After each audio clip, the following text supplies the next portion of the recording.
Hello दोस्तों, तो आज की वीडियो में आपका स्वागत है। आज का पेपर कोड है 117B DDU EDU सेमेस्टर 4 जनसंख्या शिक्षा। मेरे प्यारे साथियों, काफ़ी लोगों का कमेंट आया था कि 117B का आप क्वेश्चन बना दें, क्योंकि पेपर आज भी था और कल भी है, लगातार बीच में गैपिंग नहीं है। इसलिए मैंने यहाँ पे कुछ मोस्ट इम्पॉर्टेंट क्वेश्चन को इस वीडियो में कवर किया हूँ। मैं आशा करता हूँ आपको सभी चीज़ें समझ में आएंगी। और दोस्तों, इसके पहले के जितने पेपर थे उससे भी रिलेटेड इसमें, जैसे मान लीजिए क्रिपेट्री का परियोजना, तमाम तरह के क्वेश्चन आपको देखने को रिपीटेड मिलेंगे। तो चलिए हम क्वेश्चन की शुरुआत करते हैं और एक एक चीज़ों को ध्यान समझते हैं। पहला क्वेश्चन आपके सामने है यूनिट 1 से। दोस्तों, सीपी ब्लेकर के अनुसार रूपांतरण के कितने अवस्थाएं हैं? 5 अवस्थाएं। यहाँ देखिएगा ध्यान से, जो सीपी ब्लेकर थे दोस्तों, इनके अनुसार ना रूपांतरण कितनी अवस्थाएं थी? 5 अवस्थाओं से होकर जाता है।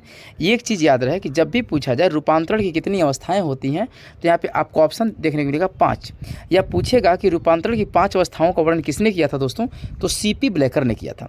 अब अवस्थाओं की बात करें, पहला दोस्तों उच्च स्थिरता, दूसरा है प्राथमिक विकास, तीसरा है विकास बाद विकास, चौथा है नीचे स्थिरता, और पांचवा है दोस्तों शून्य वृद्धि अवस्था। तो ये 5 अवस्थाएं आप देख लेंगे, ठीक है। चलिए, अगर आपको चीज़ें क्लियर नहीं होंगी तो आप थोड़ा वीडियो क्वालिटी बढ़ा लीजिएगा, क्योंकि थोड़ा सा वर्ड छोटा लिखा गया है। अगला क्वेश्चन दोस्तों है, जनसंख्या शिक्षा का प्रमुख लक्ष्य है। दोस्तों, जनसंख्या शिक्षा का प्रमुख लक्ष्य किससे होता है? सीमित परिवार से। आप अच्छी तरह जानते हैं कि पॉपुलेशन जितना ही बड़ा होगा, परिवार में उतनी ही जो खर्चे बढ़ेंगे और बेरोजगारी ज़्यादा बढ़ेगी, इसलिए सीमित परिवार रहेगा। तो जनसंख्या शिक्षा का मतलब ये होता है कि सीमित परिवार से। इसमें यही बताया जाता है कि परिवार को कम से कम जितना रखा जाए वही सही है। आगे दोस्तों क्वेश्चन है, जनसंख्या शिक्षा। यहाँ देखिए, जनसंख्या शिक्षा जनसंख्या संबंधित ज्ञान के प्रति एक बोध या अभिज्ञा किसके अनुसार है? दोस्तों, इसका सही ऑप्शन होगा वर्लेनस। वर्लेनस ने बताया था जनसंख्या शिक्षा जनसंख्या संबंधित प्रतिज्ञान के बोध को कराता है। अगला क्वेश्चन है, जनसंख्या शिक्षा की अवधारणा सर्वप्रथम किसने प्रस्तुत की थी? दोस्तों बता दूं, इसका सही ऑप्शन है स्लोन आर वेलेंड ने। इन्होंने जनसंख्या अवधारणा को सर्वप्रथम प्रस्तुत किया था। अगला क्वेश्चन आपका है, जनसंख्या स्थिति का सीधा प्रभाव परिवार के जिस स्थिति पर पड़ता है उसे क्या कहते हैं? दोस्तों, जो जनसंख्या स्थिति है ना, जो आपकी पॉपुलेशन पोजीशन होती है, उसका सीधा प्रभाव परिवार के जिस स्थिति पर पड़ता है उसे क्या कहते हैं? जीवन की गुणवत्ता कहते हैं। आप जानते हैं कि जब पॉपुलेशन अधिक हो किसी फैमिली में, तो उनके जीवन की गुणवत्ता में क्या होगी? यहाँ पे प्रभाव पड़ेगी। अगला क्वेश्चन है दोस्तों, जनसंख्या शिक्षा की प्रमुख समस्या है। तो क्या क्या चीज़ें आपको अच्छी तरह पता है? जनसंख्या शिक्षा की जो प्रमुख समस्या है, पहला है अशिक्षा, दूसरा है अंधविश्वास, तीसरा है दोस्तों अभिभावक का विरोध। ये तीनों चीज़ें किस में आती है? जनसंख्या शिक्षा की समस्या में। अगला क्वेश्चन आपके लिए कमेंट में आप इसका आंसर देंगे, जनसंख्या शिक्षा, जनसंख्या शब्द किन 2 शब्दों से मिलकर बना है? ये आपके लिए क्वेश्चन मार्क है, ये आप मुझे कमेंट करके बताएंगे। अगला क्वेश्चन है, जनसंख्या शिक्षा का उद्देश्य क्या होता है? दोस्तों, इसका सही ऑप्शन है बहुआयामी। जो जनसंख्या शिक्षा का उद्देश्य होता है वो बहुआयामी होता है। अगला क्वेश्चन है, नेशनल एंड फैमिली। दोस्तों, ये एक पुस्तक का नाम है, नेशनल एंड फैमिली के लेखक हैं दोस्तों कौन है? Alva mayor del. ऑप्शन का सही होगा एल्वा मेयर डेल, जो नेशनल एंड फैमिली पुस्तक के लेखक माने जाते हैं। अगला क्वेश्चन है, बहुत इंपॉर्टेंट क्वेश्चन आपको देखने को मिलेगा, विश्व जनसंख्या दिवस कब मनाया जाता है? दोस्तों, प्रत्येक 11 जुलाई को विश्व जनसंख्या दिवस मनाया जाता है। आप यहाँ देखेंगे, ठीक है, यानी प्रत्येक वर्ष 11 जुलाई को जनसंख्या दिवस मनाया जाता है। आगे बात करें दोस्तों, तो भारतीय जनसंख्या की प्रमुख विशेषता है दोस्तों क्या है? जन्म दर वृद्धि। अब मुझे आप खुद बताइए कि जनसंख्या वृद्धि की प्रमुख विशेषता क्या है? तो जनसंख्या वृद्धि क्या होता है? जैसे मान लीजिए हमारे दो का रूल्स है सरकार के द्वारा, बट क्या होता है, जनसंख्या वृद्धि इसके कारण से होता है क्योंकि अभी भी गांव समाज और कुछ ऐसी जगह है जहां पे बहुत सी कमियां पाई जाती हैं जनसंख्या शिक्षा न होने के कारण, कि जब तक बेटियों का जन्म होता है तब तक कई लोग गांव की महिलाएं कहती हैं कि जब तक एक बेटे का जन्म नहीं होगा तब तक परिवार सही नहीं माना जाता है। तो दोस्तों, इस प्रकार की भावना नहीं होनी चाहिए। जनसंख्या शिक्षा इसी को दूर कर रहा है कि कहीं ना कहीं जनसंख्या वृद्धि जो है, जन्म दर वृद्धि में ही जनसंख्या का प्रभाव पड़ रहा है। अगला क्वेश्चन दोस्तों क्या है, जनसंख्या शिक्षा भारत में दिन प्रतिदिन बढ़ती आबादी के संदर्भ में आवश्यक है।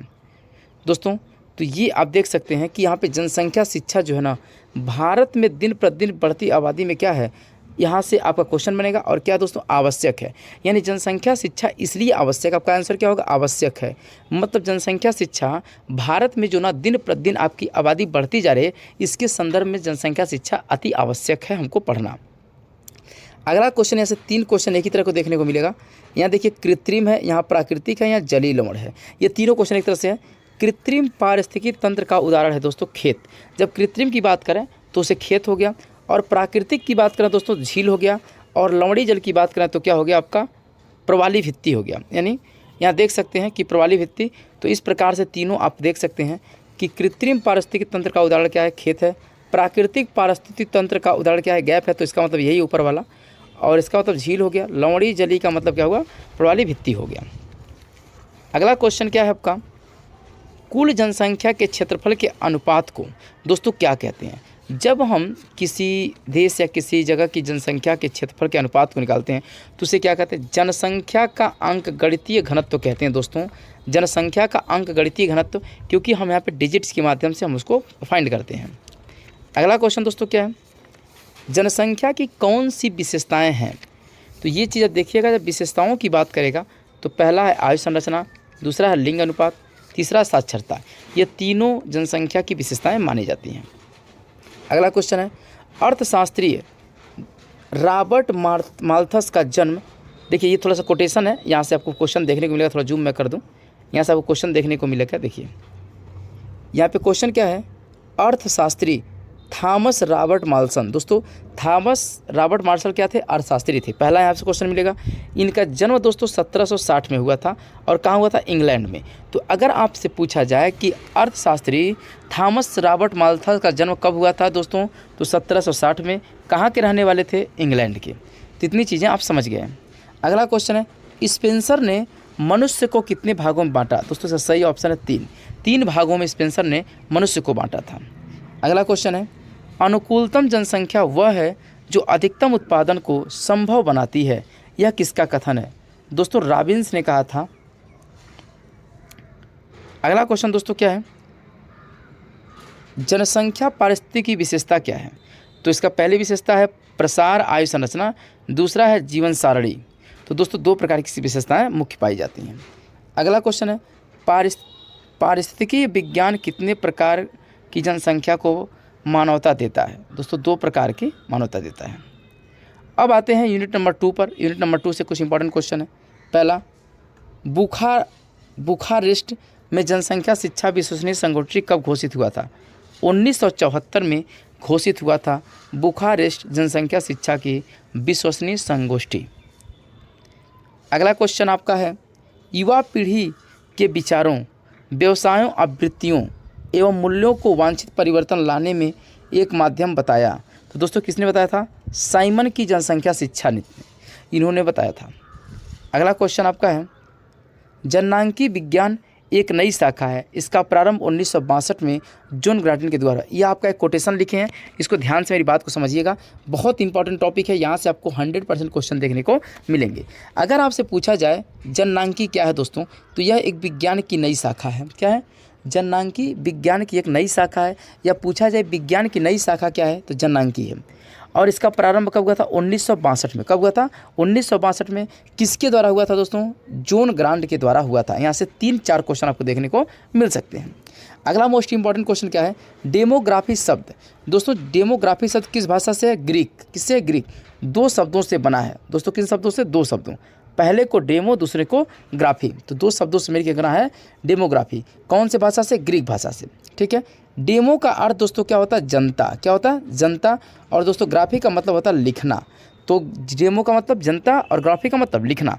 तो ये पूरी चीज़ें आप जानते रहेंगे। अगला इसी में क्वेश्चन बनेगा, डेमोग्राफी शब्द का प्रयोग सर्वप्रथम किसने किया था, आसिले गुडलार्ड ने। आसिले गुडलार्ड ने सबसे पहले डेमोग्राफी शब्द का प्रयोग किया था। अगला क्वेश्चन दोस्तों यहाँ पे क्या है, पॉपुलेशन प्रॉब्लम्स। दोस्तों पॉपुलेशन प्रॉब्लम्स नामक पुस्तक किसने लिखा था। तो इसका सही ऑप्शन है अमेरिका के जनसंख्या शास्त्री थॉमसन एंड लेविस ने। ये चीज़ें आपको याद होनी चाहिए कि जो पॉपुलेशन प्रॉब्लम्स बुक है वो किसने लिखा था, अमेरिका के जनसंख्या शास्त्री थॉमसन लेविस ने। ये चीज़ें आपको याद होनी चाहिए। यहाँ से क्वेश्चन और बन सकता है, थॉमसन लेविस ने कौन सी बुक लिखी थी दोस्तों? तो पॉपुलेशन प्रॉब्लम। मैंने आपको कई बार बताया है, ऑप्शन से क्वेश्चन, क्वेश्चन से ऑप्शन दोनों बनते हैं, ठीक है। अगला क्वेश्चन क्या है आपका, एशिया महाद्वीप में क्षेत्रफल की दृष्टि से विश्व का कौवां स्थान भारत है? दोस्तों यहाँ पे थोड़ा सा छूट गया है, यहाँ पे लिखना पड़ेगा भारत का स्थान क्या है, थोड़ा समझ लीजिएगा। यानी कि एशिया महाद्वीप में क्षेत्रफल के दृष्टिकोण से विश्व का कौन सा स्थान दोस्तों भारत है? तो 7वां स्थान भारत है, ये चीज़ आप याद रखिएगा। अगला क्वेश्चन है, जनसंख्या विस्फोट से भारत में कौन कौन समस्याएं उत्पन्न हो सकती हैं? देखिए, किसी भी देश की यदि जनसंख्या अधिक होगी तो वहाँ पे भुखमरी आना निश्चित है, बेरोजगारी बढ़ेगी और आवास की कमी होगी। अब बताइए, पहले जिन लोगों के पास खेती 1 बीघा, 1 एकड़, 2 बीघा हुआ करता था, 10 डिसमिल हुआ करता था, जब उनके 2 बच्चे हुए आधा हो गया, उनके बच्चे हुए आधा हो गया। तो जब भी जनसंख्या बढ़ेगी तो इतनी चीज़ों की समस्याओं का सामना करना पड़ेगा। तो भुखमरी, बेरोजगारी और आवास की संख्या। अब ये क्वेश्चन आपको यहाँ पे थियरी में देखने को मिल सकता है कि जनसंख्या विस्फोट से आप क्या क्या समझते हैं या इनकी समस्याओं, इससे क्या समस्याएं हो सकती हैं, ये चीज़ आपको देखने को मिल सकता है। अगला क्वेश्चन, 2010 से 2019 के बीच भारत जनसंख्या में सालाना वृद्धि कितना हुआ? तो जब भी सालाना वृद्धि की बात करें, 1.2% की वृद्धि हुई हर साल। 2010 से लेकर 2019 के बीच में भारत में हर साल 1.2% की वृद्धि हुई। अगला क्वेश्चन है, जनसंख्या एक स्थान से दूसरे स्थान पर स्थानांतरित को कहते हैं? जब भी कोई भी आदमी एक स्थान से दूसरे स्थान जाता है, जैसे मान लीजिए कोई किसी गांव में 100 लोग हैं और किसी दूसरे शहर में चले जाते हैं, तो दोस्तों उस स्थिति को हम प्रवास कहते हैं। क्या कहते हैं? प्रवास कहते हैं, ठीक है। अगला क्वेश्चन है, किस अधिनियम के तहत महिलाओं को बाल विवाह का न्यूनतम आयु 18 वर्ष और पुरुषों की न्यूनतम आयु 21 वर्ष कर दी गई? देखिए, आखिर वो कौन सा अधिनियम है जिसमें महिलाओं की आयु कितना 18 वर्ष कर दी गई और पुरुषों का आयु 21 वर्ष? इसके पहले शादी नहीं कर सकते। तो दोस्तों इस अधिनियम का नाम है बाल विवाह अधिनियम 2006। याद रहे आपको, बाल विवाह अधिनियम 2006 ये, और इसका एक और है या विशेष विवाह अधिनियम 1954। इन दोनों के अतिरिक्त, इन दोनों के साथ ही इसके बारे में कहा गया। बाल विवाह अधिनियम याद रखिएगा 2006 या विशेष विवाह अधिनियम 1954, इन दोनों के अंतर्गत ये बताया गया। अगला क्वेश्चन है, साक्षरता व्यक्ति की आरंभिक आयु क्या होगी? देखिए, कभी भी व्यक्ति तभी साक्षर माना जाता है, शुरुआत उसकी कब होती है? साक्षरता का मतलब ये होता है कि जिस देश में ज्ञान की अधिकता हो, ठीक है, यहाँ पे 7 वर्ष में शुरू मानी जाती है। अगला क्वेश्चन, बढ़ती जनसंख्या को पिरामिड दर्शाता है दोस्तों। व्यापक आधार, इसी को दोस्तों चौड़ा आधार भी कहते हैं, आप नोट कर लेंगे, इसी को चौड़ा आधार भी कहते हैं, जो पिरामिड की संख्या को दर्शाता है। अगला क्वेश्चन आपको देखने को मिलेगा, आयु संरचना के वृद्धि वर्ग की सीमा क्या होती है? तो 60 वर्ष प्लस होती है, यानी 60 वर्ष से ऊपर की बात होती है। अगला क्वेश्चन दोस्तों, अगला क्वेश्चन आपको, निम्न में से कौन जननांकी संकुचित दृष्टिकोण से रखने वाला विद्वान है? दोस्तों इसका सही है वर्कले।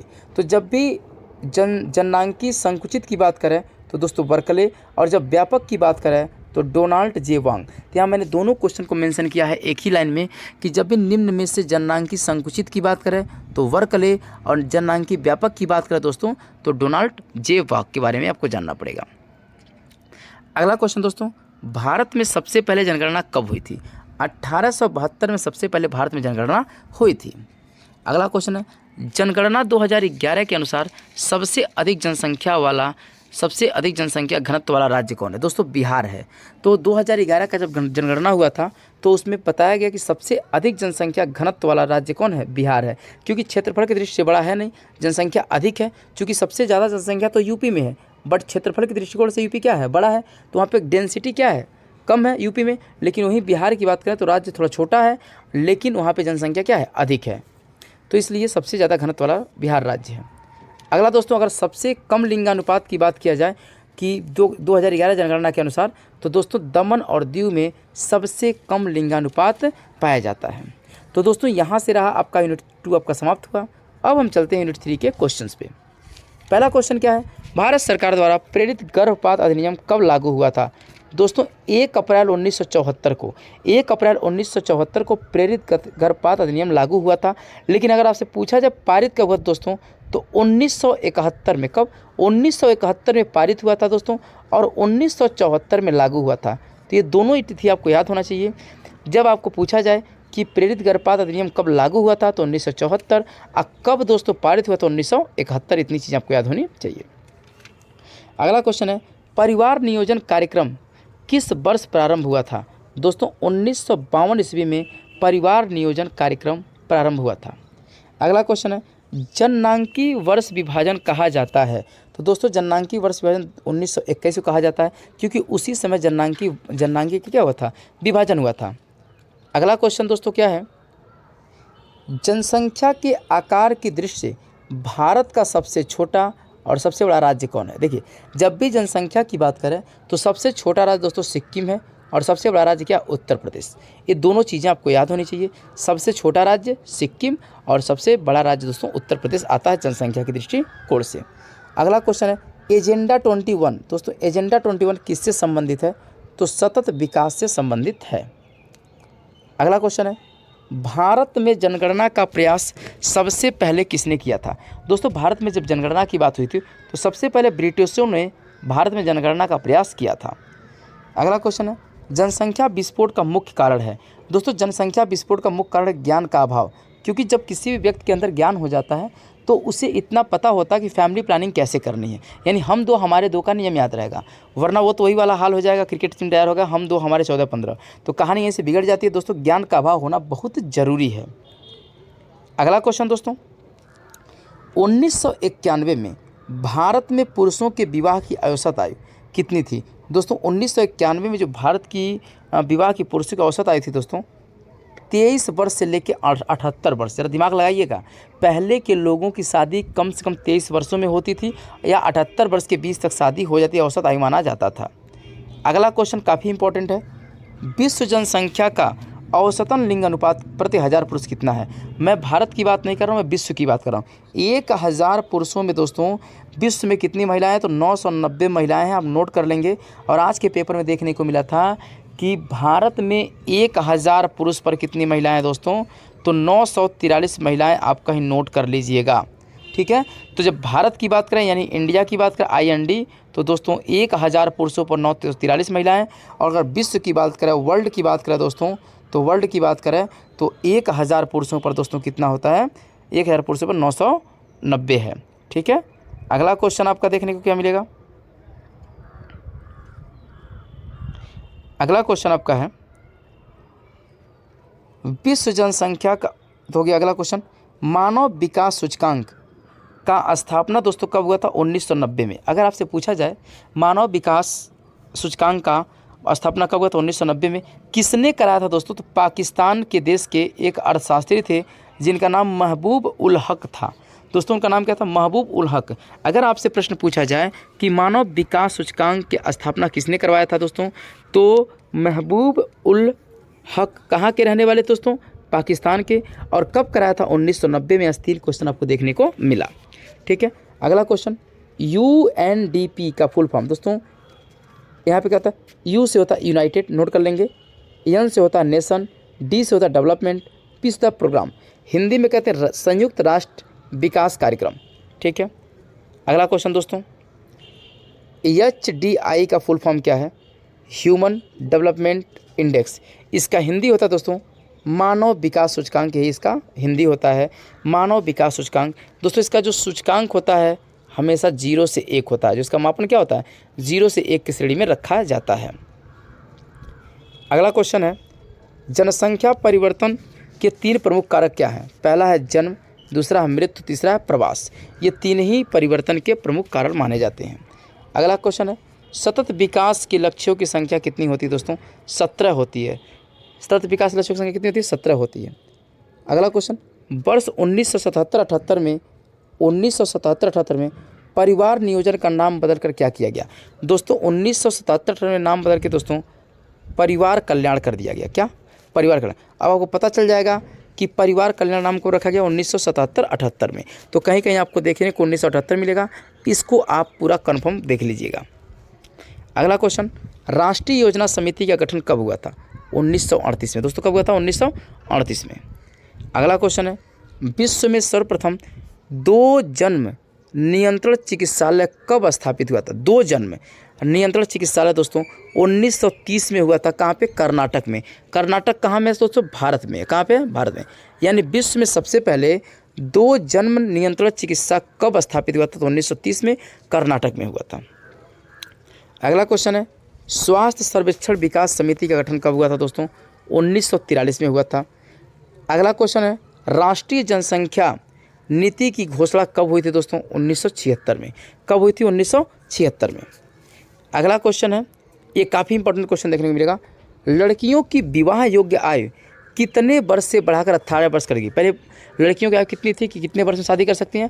15 वर्ष में। दोस्तों पहले था कि कोई भी लड़की 15 वर्ष में शादी कर सकती है, लेकिन बाल विवाह अधिनियम के अंतर्गत लड़कियों की आयु सीमा कितनी कर दी गई? 18 वर्ष।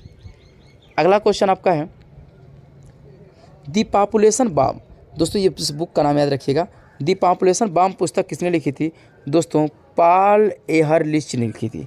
पॉल एहरलिच ने द पॉपुलेशन ऑफ बॉम्ब पुस्तक लिखी थी। अगला क्वेश्चन दोस्तों क्या है, IUCN international union for conservation of nature, इसका फुल फॉर्म होता है। अगला क्वेश्चन दोस्तों, अगला यूनिट 3 आपका समाप्त हुआ। यूनिट 4 से कुछ इंपॉर्टेंट क्वेश्चन आपको देखने को मिलेगा। यूनिट 4 में दोस्तों देखेंगे, कैरिकुलम किस भाषा का शब्द है दोस्तों? तो कैरिकुलम दोस्तों अंग्रेजी भाषा का शब्द है। अगला क्वेश्चन है, योजना विधि का सबसे अधिक योगदान किसका है दोस्तों? एलन का। किसका? एलन का। अगला क्वेश्चन आपका है, पाठ्यक्रम संपादन की मुख्य क्रिया है?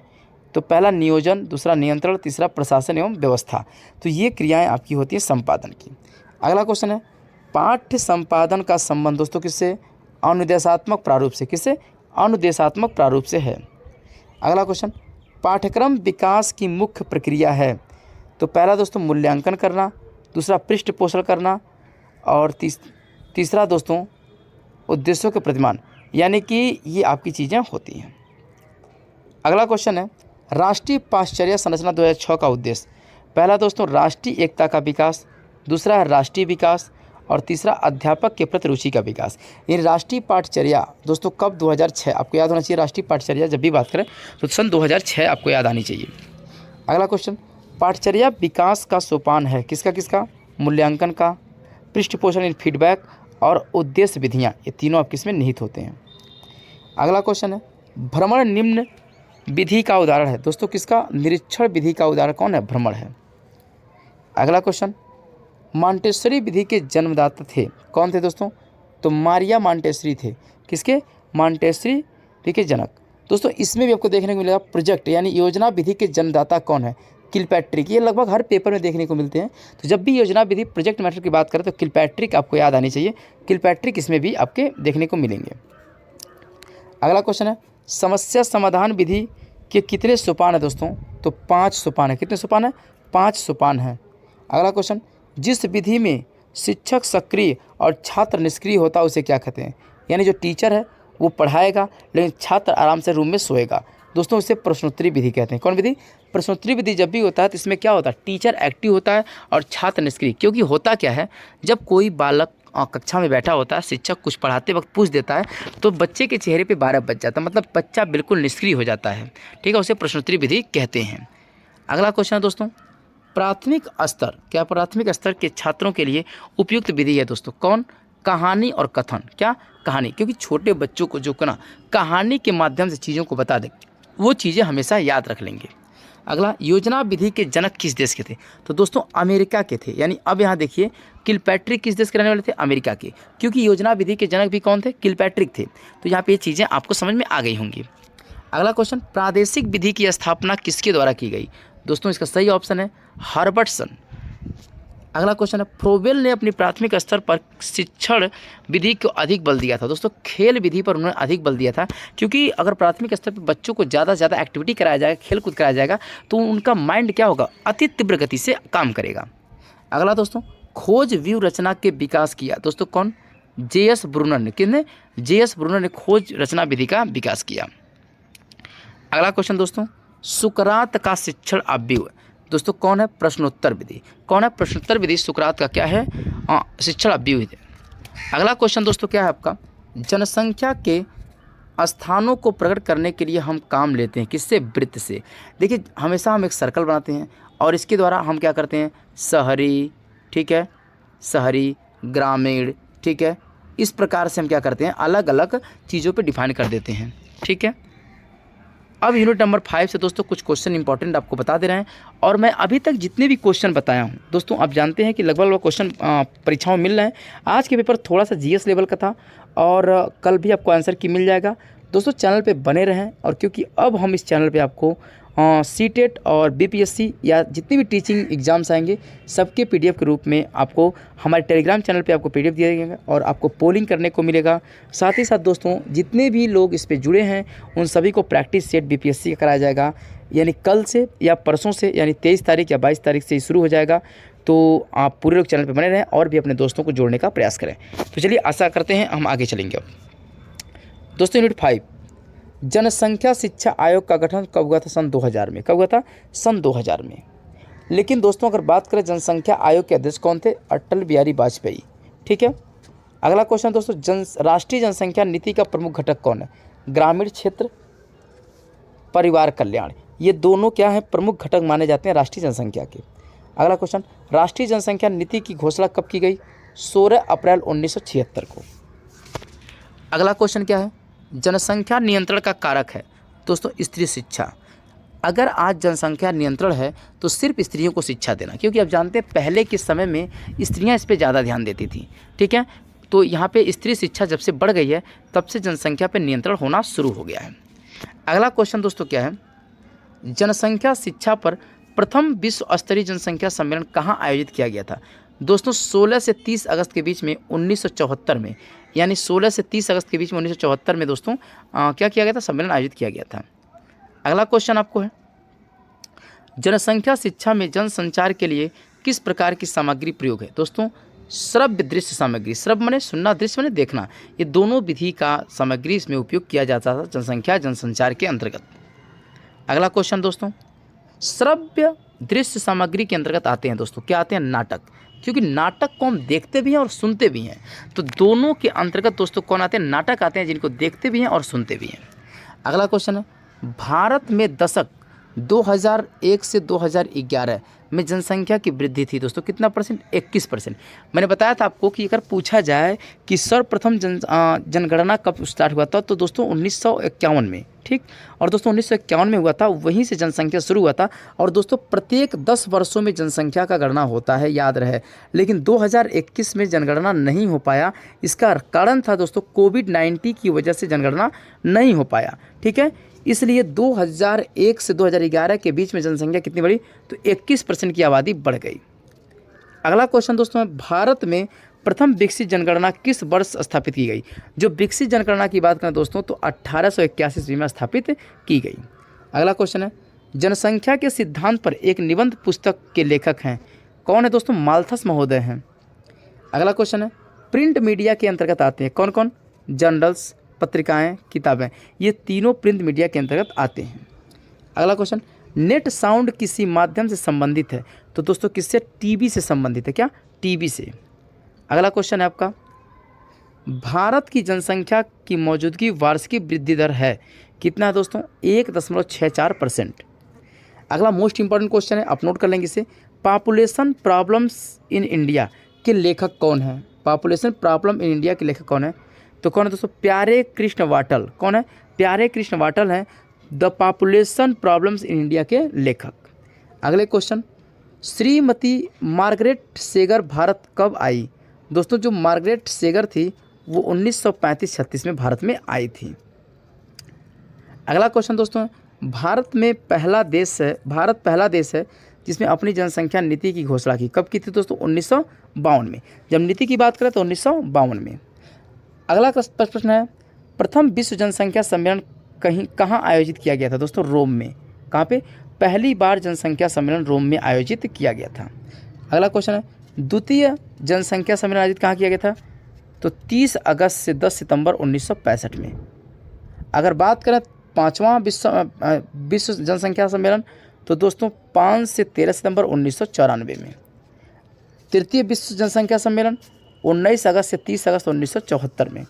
ठीक है, और जो चतुर्थ विश्व जनसंख्या सम्मेलन है दोस्तों 6 अगस्त से 14 अगस्त 1984 में। आयोजित किया गया था। दोस्तों इसका PDF हमारे टेलीग्राम चैनल पे मिल जाएगा। अगर आप टेलीग्राम चैनल अभी तक ज्वाइन नहीं किए हैं तो टेलीग्राम चैनल ज्वाइन करें, क्योंकि वहाँ पे बहुत से क्वेश्चन आपको देखने को मिलते हैं। मिलते हैं अगले वीडियो में, तब तक के लिए धन्यवाद।